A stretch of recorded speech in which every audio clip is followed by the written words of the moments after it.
daawadayaal ku soo dhawaada Laacib Sports oo hadii jeer idin soo gudbisa barnaamijyada aynu kaga hadalno kubadda cagta.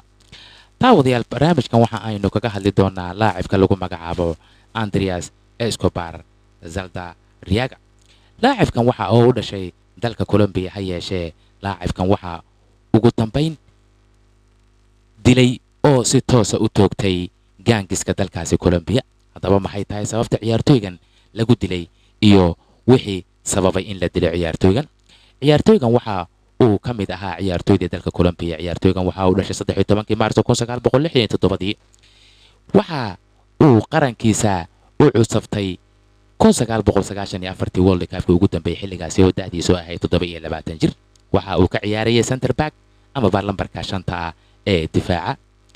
waxa ciyaartoygan uu qaranka Colombia u saftay 51 ciyaarood isaga oo hal gool oo qura dhaliyay. naadiyaasha uu soo kala saftay waxa ka mid ahaa Atlético Nacional oo 78 ciyaarood u saftay. sidoo kale Atlético Nacional ayuu waxa uu u saftay 144 isaga oo dib ugu soo laabtay sanadkii 90 ilaa 94.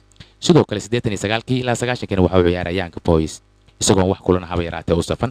ciyaartoygan ayaa waxaa loo doortay inuu ka ciyaaro oo ama u safto qarankiisa sanadku markuu ahaa 1991. ha yeeshee World Cup qualifierkii kama uusan qayb galin. waxa uuna si toos ah u soo aaday World Cup-ka 1994 isaga oo ka mid ahaa line-up-ka ama ciyaartoyda sida tooska u ciyaaraysay. haddaba aynu soo qaadanay World Cup-ka ciyaartii ka mid ahayd ee United States iyo Colombia ay wada ciyaarayeen 22 bishii June 1994 ayaa waxaa dhacday in ciyaartoygan uu gool iska dhaliyay. ciyaartoyga dalka Mareykanka xilligaas u ciyaaray ee John Hankins kubad uu soo laaday ayuu wuxuu isiri waa laacibka aynu ka hadlayna Andres Escobar banaanka u saaray yeeshee si qaldan ayuu gooshooda ugu leexiyay. waxa ayna goosho ku raacday ciyaartaas dalka Mareykanka 2-1.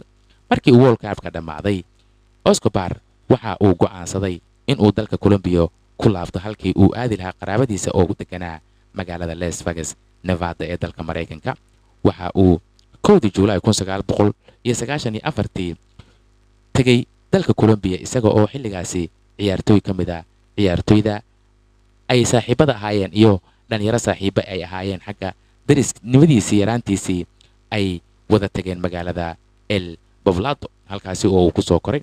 waxa ay kadibna aadeen oo ay ku soo wada caawinayeen club lagu magacaabo El Indio Night Club. ha yeeshee clubkaasi waxa ay ka soo dhaqaaqeen sida ay sheegeen saaxiibadiisii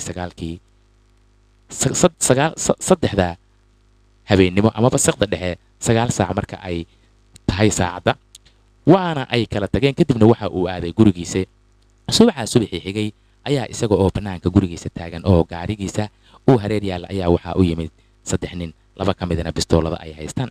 waxa ay murmaanba ugu dambeyn 6 xabadood ayay ku dhufteen waana ay aflagaadeeyeen. ugu dambeynna waxaa loola cararay isbitaalka waxaana la sheegay ragga dilay inay gaari Toyota nooca pickup truck ay wateen oo ay goobta ka baxsadeen. 45 daqiiqo kadib laacibkii waa uu geeriyooday waxaana lagu tilmaamaa in geeridii ugu la yaabka badneed ee soo martay ciyaartoyda kubadda cagta ay ahayd dilkii loo geystay Andreas Escobar iyo waxaana la sheegaa in dilkaasi loogu geystay sababta uu goolka isaga dhaliyay oo waliba waxa ay sheegeen dadka ka agdhawaa inay aad ugu qaylinayeen nimanka gaangiska ee 6 xabba ku dhuftay Escobar inay lahaayeen adduunka isaga tag ceeb ayaad noo keentay.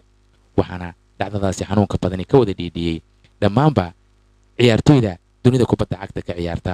waxaana lagu tiriyaa ciyaartoygan in qabrigiisa ama tacsidiisii waqtigaasi ay ka soo qayb galeen ciyaartoy badan oo dunida daafaheeda joogay. dalka Colombia ilaa haatan ciyaartoygan Escobar waa laga xusaa ciyaartoyda soo martana xushmad weyn ayay u hayaan maadaama uu ka mid ahaa laacibiintii World Cup-kii 1994 uu soo ciyaartay. ugu dambeyn daawadayaal barnaamijka aynu kaga hadlaynay Escobar iyo dilkii loo geystay ee u geystay nimanka gaangiska ee dalkaasi Colombia. waxaad ka daawanaysaan Laacib Sports oo hadii jeer idin soo gudbisa barnaamijyada aynu kaga hadalno kubadda cagta. daawadayaal intaynu barnaamijkan lamida ku kulmayno inagoo isku duuban oo ahbaada Laacib Sportsna waxaanu idinkaga tegaynaa sidaa iyo nabadgelyo.